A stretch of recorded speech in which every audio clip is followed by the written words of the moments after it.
Assalamualaikum warahmatullahi wabarakatuh. Bismillahirrahmanirrahim. Wassalatu wassalamu ala rasulillah Muhammad ibn Abdillah wa ala alihi wa sahbihi wa mawalah amma ba'dah. Alhamdulillah teman-teman semua, kita melanjutkan sorokan kitab Safina dengan makna pesantren bahasa Indonesia, dan kita masuki bab udzur salat. Bismillahirrahmanirrahim. Qala al-musannifu rahimahullahu ta'ala wa nafa'anallahu bihi wa bi'ulumihi wa bi'ulumi sa'iri salafi sholihina fid dharaini amin. Bismillahirrahmanirrahim. Faslun ay hadza faslun, bermula ini itu sebuah fasal. A'dzarus sholati, bermula beberapa halangan salat itu isnani, ada dua. Jadi halangan di sini sesuatu yang bisa mencegah orang melakukan salat, tidak melakukan salat tetapi tidak berdosa karena punya udzur syariat atau udzur yang dibenarkan oleh syariat. Jadi udzur yang dibenarkan oleh syariat untuk tidak melakukan sholat dan nanti tapi tetap wajib diqodho, itu ada dua. Rupanya dua, an-naumu yang pertama tidur, wan nisyanu dan yang kedua lupa. Jadi kalau orang tidur sampai melewati waktu sholat dan tidak sholat maka tidak berdosa, tetapi tidur yang tidak disengaja, misalkan dia subuhnya kesiangan, tapi misalkan kesiangannya satu kali, kalau dua kali tiga kali itu ya seperti sengaja, kan dia tidak berusaha bagaimana supaya tidak kesiangan ya. Dia harus, kalau tidak berusaha terus dilakukan kesiangan terus, berarti seolah dia sengaja. Jadi tidurnya kesiangannya disengaja, seolah-olah kalau tidak ada usaha untuk merubah.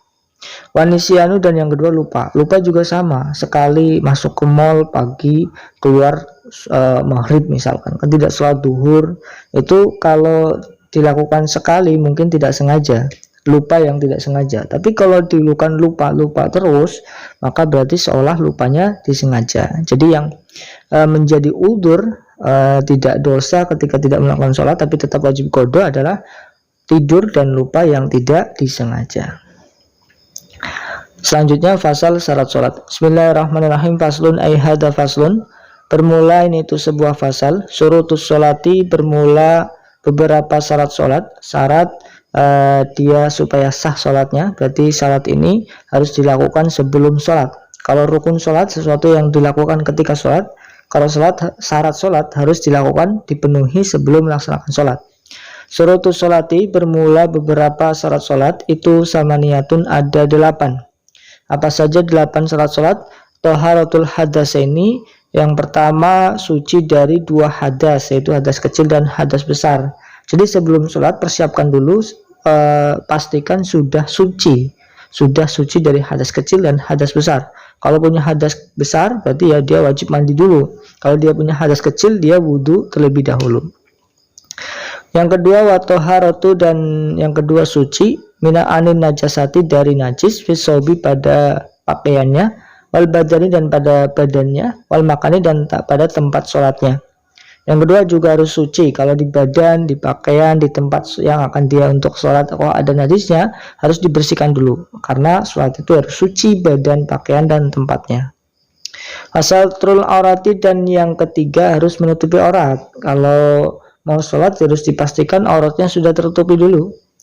Jadi misalkan bahayanya kalau pakai celana levis ya dan pakai kaos, itu kan biasanya kalau celana levis dibuat untuk sujud atau ruku biasanya itu melorot ya.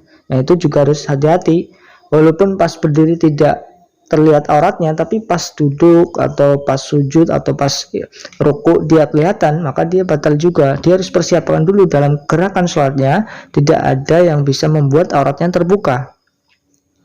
Lalu selanjutnya wa istiqbalul kiblati, dan yang keempat syaratnya harus menghadap kiblat. Harus tahu dulu mana arah kiblatnya dan kita nanti sholatnya harus menghadap ke arah kiblat. Wa dukhulul waqti, dan yang kelima sudah masuk waktu sholat. Jadi ketika sholat duhur juga harus sudah masuk waktu sholat duhur. Kita sholat duhur sebelum masuk waktu sholat duhur maka sholatnya tidak sah. Harus sudah masuk waktu sholat tersebut baru kita sah melakukan sholat tersebut. Duhur misalkan, berarti kita sudah masuk waktu duhur dulu baru kita sholat duhur. Wal ilmu, dan yang keenam mengetahui bifardiyatiha, dengan bahwa sholat itu hukumnya wajib. Dia tahu sholat ini hukumnya wajib, wajib dia lakukan. Nah, itu dia, berarti wal ilmu bifardiyatiha.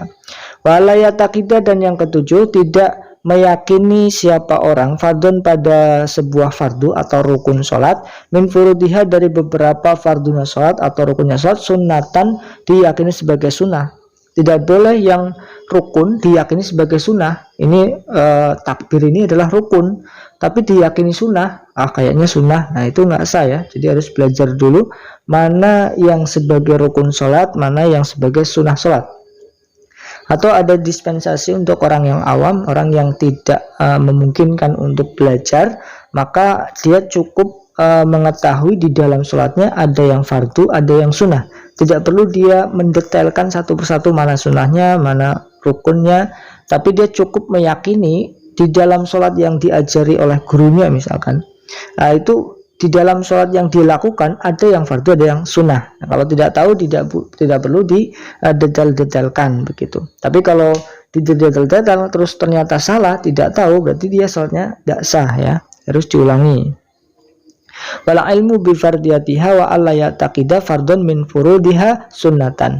Wajtinabul mubtilati, dan yang kedelapan, syarat yang kedelapan yang terakhir ini adalah menjauhi. Syarat yang kedelapan menjauhi hal yang membatalkan sholat. Dia harus tahu yang membatalkan sholat supaya dia bisa menjauhi. Kalau dia tidak tahu yang membatalkan sholat apa saja, kan dia tidak bisa menjauhi. Dia tidak bisa menjauhi melakukannya. Misalkan melakukan 3 gerakan berturut-turut, itu kan membatalkan sholat. Kalau tidak tahu kan dia tidak bisa menjauhi. Kalau tahu dia bisa menjauhi. Oh, berarti kalau saya sedang sholat tidak boleh melakukan 3 gerakan selain gerakan sholat yang berturut-turut. Selanjutnya kita bahas hadas dan aurat. Al-ahdasu bermula macam-macam hadas, itu isnani ada 2. Hadas itu ada 2 macam, apa saja? Asghoru, yang pertama hadas kecil, wa akbaru, dan yang kedua hadas besar. Fal asghoru bermula hadas yang kecil itu ma sesuatu, istilahnya ma aujaba, yang mewajibkan, apa ma al wudu'a, pada wudu.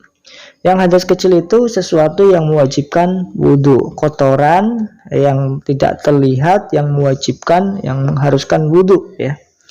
Wa akbaru bermula hadas besar itu ma sesuatu, istilahnya ma aujaba, yang mewajibkan, apa ma al-ghusla, pada mandi. Kalau hadas besar adalah sesuatu atau kotoran yang mewajibkan melakukan mandi ya, harus mandi kalau punya hadas besar.